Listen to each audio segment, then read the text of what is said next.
Hi, I'm Dr. Yamma Brown, daughter of the late James Brown, and you're watching MadameNoire. When I sat down to write the book, actually I asked my brothers and sisters, would they like to write a book with me? That was one of the first things, because I felt like, because there's such a long range, from my oldest brother to me, that we would all have different opinions, and in different areas of Dad's life. And nobody kind of really wanted to put it out there. And I said, well, that's fine. So Joel Katz, who was really good friends with my dad, he was an attorney that worked with him for a lot of years, he was like, just write the book yourself. And so I said, okay, but I don't want it to be an autobiography about Dad. Like, there's a couple of those out there. He wrote one himself.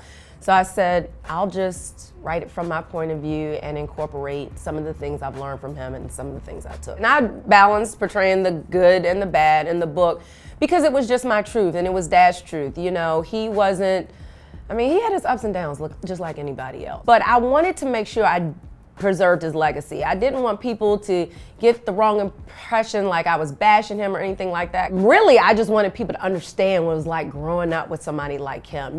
What was he like as a father? What was he like at home? Not just an entertainer on the stage, because we all got to see that. A lot of those things did affect me. The domestic violence was an issue. I took that over into my own relationship. So I had to write about it. I had to tell it, because I couldn't tell my truth without telling the whole truth.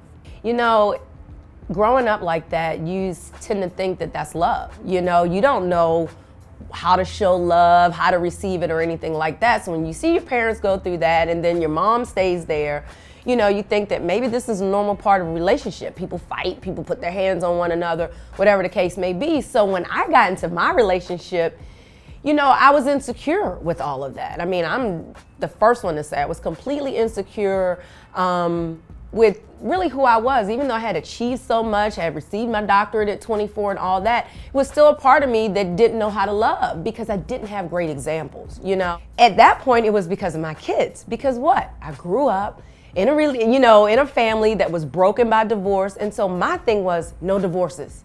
No divorces. That was my thing.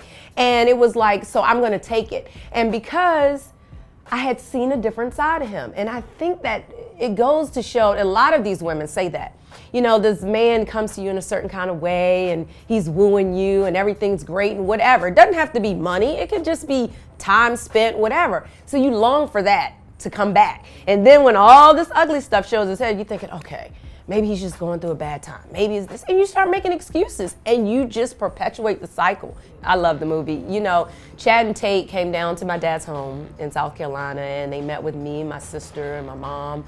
And we just talked about Dad. We sat around kind of like we are, on the floor, looking at old pictures, talking, reminiscing. Chad was going through old clothes, walking through Dad's house, just really, really taking them in. So I had a great respect for him, that he would take the time to do that and really learn a lot more about my dad. And I think it came across in the film. I think the film was good. More importantly, I think Chad did an amazing job. He really transformed, and just really did a lot of hard work for the part.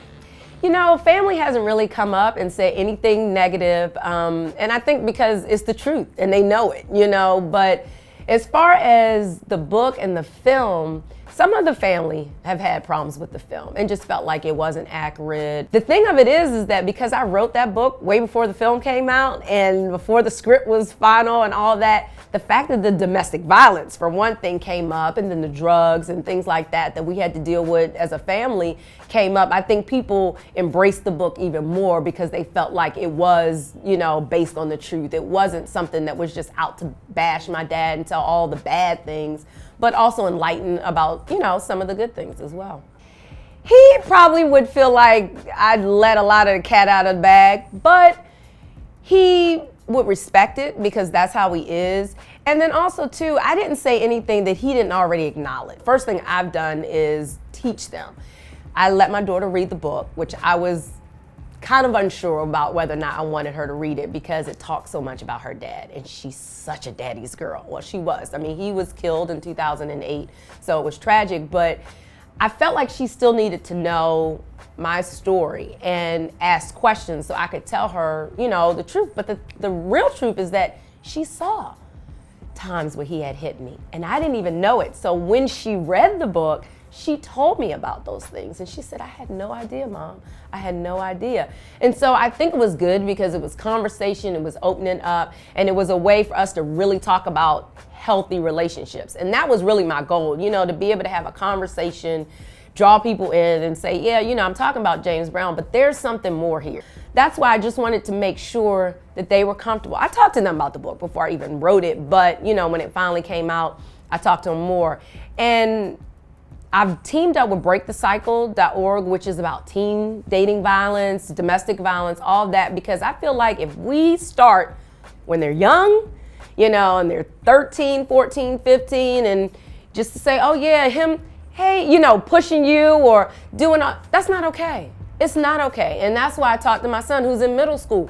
It's not okay. You can't talk to a girl any old kind of way. You know, you have to be respectful. You have to be this person. And so I'm just trying to teach them healthy relationships and just show them what love is really about, what communication is really about. So I just use the book as a tool and start at home, but then also teaming up with, you know, Break the Cycle and with other domestic violence agencies just to talk about it and just to get more vocal about what's going on.